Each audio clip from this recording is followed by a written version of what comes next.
Prince Harry reeked of cigarettes and alcohol, according to this one particular person.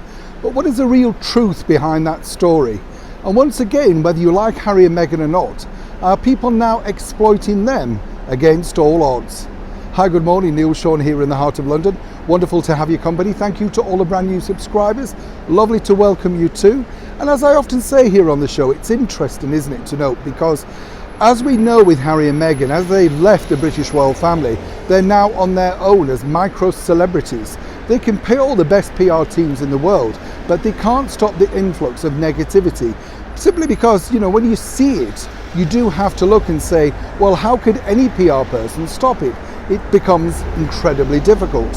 So for Harry this week particularly, someone had their wares to sell, and it didn't really come out very nicely for the former royal that was so well liked and loved, not just here in the United Kingdom, but worldwide. Now, the former CBS journalist Katie Couric has decided to reveal all in her book. She really doesn't hold back simply because she's been paid a lot of money by that publisher. And as I often say here on the show, when the publisher pays the money, they expect a lot of dirt. So this particular story about Prince Harry goes back to 2012, when Miss Couric was kindly invited by her channel to come and interview Prince Harry as he discussed, well, you know, the basic celebrations of that period of Her Gracious Majesty the Queen. Now, according to Katie, this is what happened. Katie states that when they were finally met up to do this big sort of rambling interview, which was partly taken on a ranch, that, you know, Prince Harry turned up and apparently he was sowing his wild oats phase. So she was kind of covering her tracks with that. And she says in the book that Prince Harry reeked of cigarettes and stunk of booze.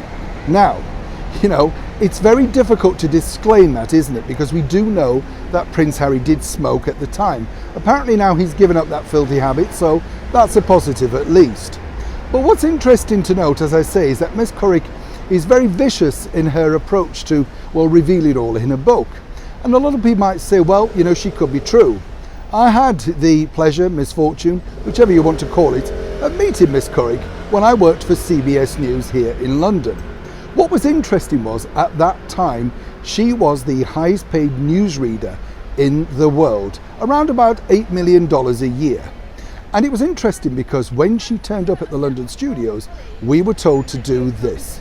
We were all briefed on how that if she did deign to speak to us, what we were supposed to say.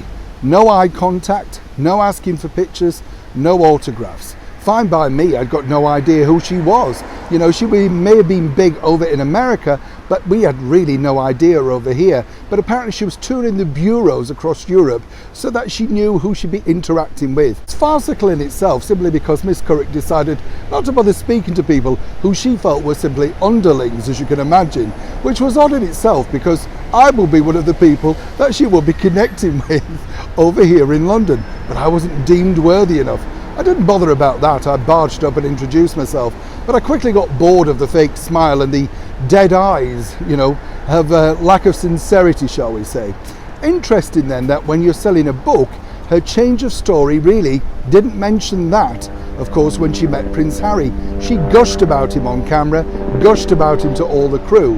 Now, whether he did or didn't stink of smoke or booze, what a cruel thing to say in a desperate need to sell your book. What we have to conclude is, of course, Miss Couric hasn't been on screen for quite some time. So moving forward, is this her final, last shot of the limelight, riding as ever on the back of the British royals? Neil Sean in the heart of London.